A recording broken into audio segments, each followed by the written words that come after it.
क्या आप जानते हैं अफ्रीकन देश इतने गरीब देश क्यों हैं? हीरा, सोना, यूरेनियम और तेल का विशाल भंडार होने के बावजूद अफ्रीकन देश दुनिया के सबसे गरीब देशों में से एक है। नाइजर देश के पास यूरेनियम और ऑयल के विशाल भंडार मौजूद है। यूरेनियम के उत्पादन में नाइजर का विश्व में 7वां स्थान है, फिर भी नाइजर देश के लोग भूख से मर रहे हैं। नाइजर दुनिया के सबसे गरीब देशों में से एक है। 4 देश के पास ऑयल के विशाल भंडार हैं, फिर भी 4 देश आज दुनिया के सबसे गरीब देशों में से एक है। Angola, Somalia, DRC Congo, South Sudan, Libya, Namibia जैसे देशों के पास विशाल प्राकृतिक भंडार होने के बावजूद ये देश दुनिया के सबसे गरीब देशों में से एक हैं। इस वीडियो में आज हम विस्तार से बताएंगे कि अफ्रीकन देशों के पास विशाल प्राकृतिक भंडार होने के बावजूद वे गरीब क्यों हैं। 18वीं शताब्दी के आसपास यूरोपीय देशों ने अफ्रीकन देशों पर कब्जा कर लिया। धीरे धीरे ये देश ब्रिटिश, फ्रांस, डच की कॉलोनी बनकर रह गए। अब इन अफ्रीकी देशों का प्राकृतिक भंडार धीरे धीरे अफ्रीका से यूरोप जाने लगा।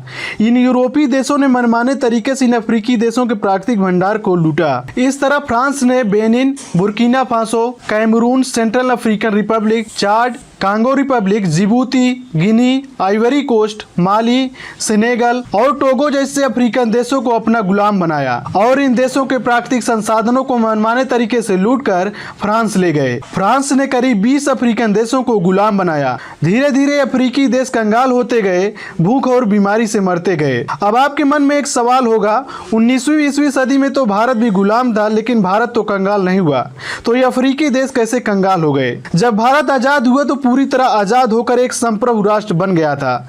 मतलब भारत देश के अंदर और बाहर निर्णय लेने के लिए पूरी तरह से स्वतंत्र था। लेकिन ये अफ्रीकी देश नाम मात्र के लिए आजाद हुए, जबकि वास्तविक शासन फ्रांस के पास ही था। फ्रांस ने एक हाथ से इन अफ्रीकी देशों को नाम मात्र की आजादी दी तथा दूसरे हाथ से कुछ ऐसे समझौते किए जिससे देश का वास्तविक शासन इनके पास ही रह गया। ऐसी ही स्थिति को नियो कॉलोनिज्म कहते हैं।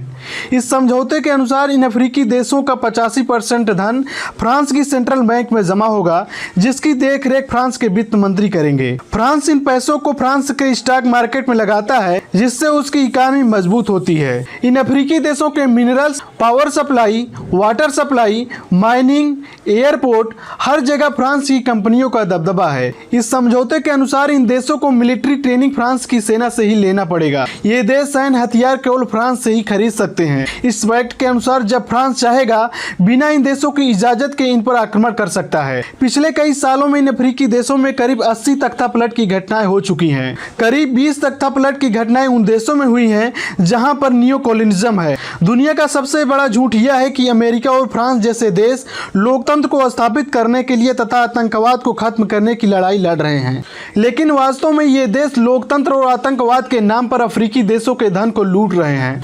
वर्तमान समय में 11 अफ्रीकी देशों में फ्रांस की मिलिट्री मौजूद है।